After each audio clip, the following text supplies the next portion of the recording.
We have a limited amount of natural resources on the planet. Some, like sun and water and wind, they're limitless and pretty much renewable. They're something that we could, go back to whenever we need to. It's not something that we're going to run out of. Others, like fossil fuels, coal, oil, everything that we use to burn our engines and make our cars go and everything, that's all not renewable. It's the sort of thing that once it's used up, it's gone. So today I'm going to tell you about a resource that thankfully falls into the former category. So it's renewable, it's something that we could keep making, and it's something that will probably never run out.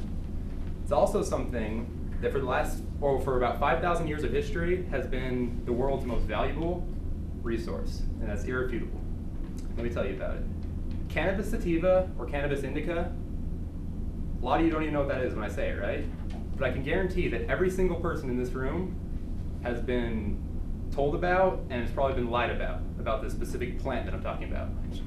Marijuana, hash, hemp, leaves, reefer, whatever you want to call it, that is the resource I'm talking about that is the most valuable resource to our planet. So first of all, I'm going to start out. I'm going to call it hemp for our purposes today. There's so many different names for it, but today it's called hemp, okay? So first of all, what is hemp? Like I just told you, it's the marijuana plant, but there's a huge difference between the two. First of all, when you're growing marijuana, you plant the seeds further apart. And when things are planted further apart, it tends to grow out bushy. And marijuana is actually the bud, the seed itself of the plant, the thing that lets it reproduce. And so if you're trying to grow hemp for industrial purposes, you want to plant everything really close together.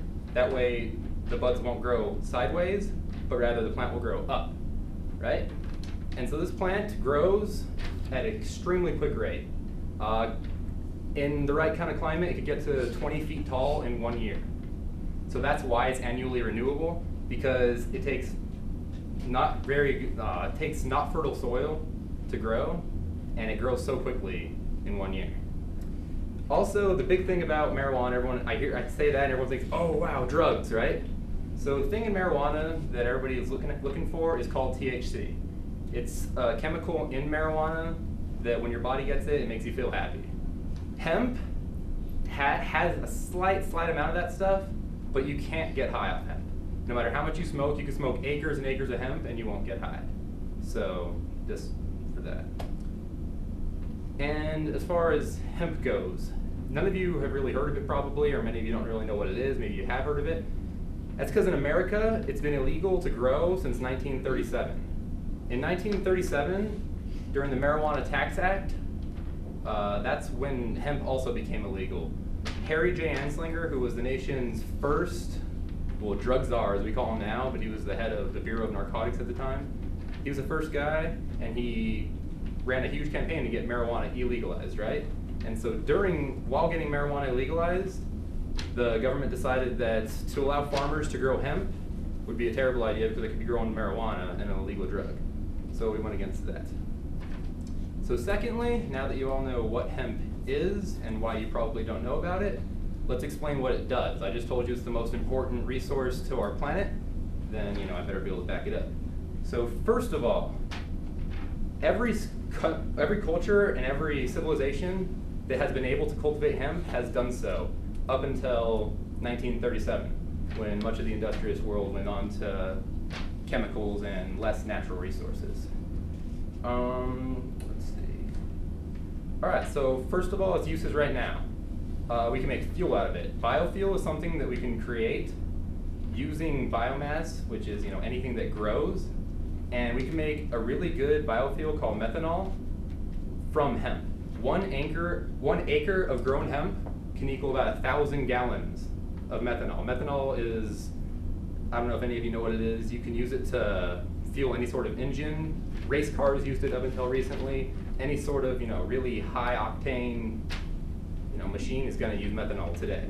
So 1 acre of hemp equals 1,000 gallons of that. So just looking at that, if you use, according to the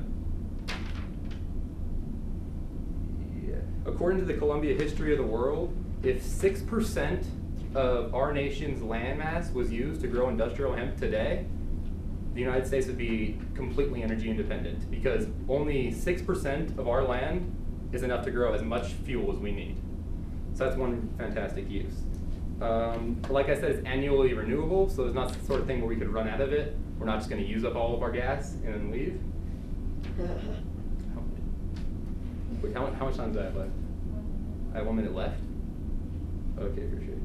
All right, also it could be used to make fabric. Up until recently, when we started making things with nylon and fake compounds, most fabric, 80% of all fabric in the world has been made with hemp. Right now, our Army's jackets and the parachutes and the rope, that's all made from hemp right now. So hemp is pretty versatile. It could be made to could turn into pretty much anything. All right, I'm running out of time. So just a few amazing facts about hemp real quick that a lot of you probably don't know. The first Declaration of Independence, the very first draft of it, was written on paper made from hemp. The Mayflower and all the ships when they came over, all the sails, all the rope, the Bibles on board, their clothes, that was all made from hemp. Let's see, canvas, the word canvas, the things you paint on, that comes from the Dutch pronunciation of the word cannabis, which is cannabis sativa, the plant I just told you about, hemp. Other than that, so in conclusion, throughout history, the most valuable multi-purpose resource for over 5,000 years has been cannabis sativa or hemp.